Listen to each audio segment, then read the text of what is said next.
বক্তৃতায় শুনে থাকি যে বাংলাদেশ জাতীয়তাবাদী দল বিএনপি অথবা শহীদ রাষ্ট্রপতি জিয়াউর রহমান অথবা দেশনেত্রী বেগম খালেদা জিয়া আমরা আমাদের দলের প্রধান দুই নেতা নেত্রী ওনারা বলে এবং আমাদের দল আমরা বলে রাজাকারকে প্রতিষ্ঠিত করেছি। আমরা বলে রাজাকারের গাড়িতে পতাকা দিয়েছি তাদেরকে মন্ত্রী বানিয়ে। এরকম অভিযুক্ত তারা করে থাকে শেখ হাসিনা করে, তার সাথে তার দলের অন্য নেতৃবৃন্দ করে। মৌলানা নুরুল ইসলাম নামে এক ব্যক্তি আওয়ামী লীগের নমিনেশন পেয়ে 1996 সালের নির্বাচনে জয়ী হয় জামালপুর থেকে। জামালপুর থেকে মৌলানা নুরুল ইসলাম মৌলানা নুরুল ইসলাম 1971 সালে জামালপুর সরিষাবাড়ি এলাকার রাজাকার কমান্ডার ছিলেন তিনি। শেখ হাসিনা কিন্তু তাকে শুধু নমিনেশনই দেয়নি, নমিনেশন পাবার পরে সে নির্বাচিত হলো এবং তাকে ধর্ম প্রতিমন্ত্রী শেখ হাসিনা বানিয়েছিল।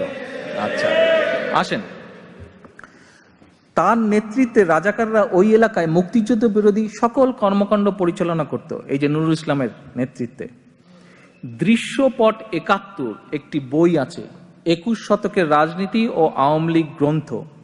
এই বইয়ের 45 নম্বর পৃষ্ঠায় যদি আপনারা যান, এই রাজাকার সম্পর্কে সকল তথ্য আপনারা পাবেন।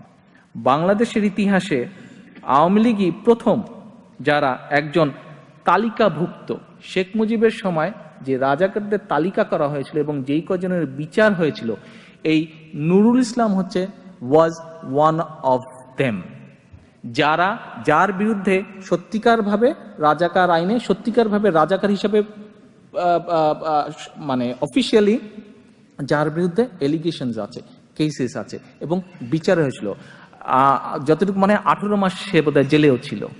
আচ্ছা, শেখ হাসিনার বাপ যাকে রাজাকার বলল, শেখ হাসিনার বাপ যাকে শেখ মুজিবুর রহমান যাকে রাজাকারের আইনে বিচার করলো, 18 মাস জেল খাটলো, তাকে শেখ হাসিনা মন্ত্রী করলো, তাকে শেখ হাসিনা এমপি বানালো। আমরা ওই বিতর্কে যেতে চাই না, তবে এটা হচ্ছে স্বাভাবিক সেন্সের ব্যাপার বা ইতিহাসের ব্যাপার বা তথ্যের ব্যাপার। হ্যাঁ, আমরা দেশের ঐক্যের স্বার্থে শহীদ জিয়া বা দেশনেত্রী বেগম খালেদা জিয়া অন্য দলের কিছু ব্যক্তিবর্গকে ক্যাবিনেটে নিয়েছিলেন, মন্ত্রিসভায় সদস্য হিসাবে নিয়েছিলেন।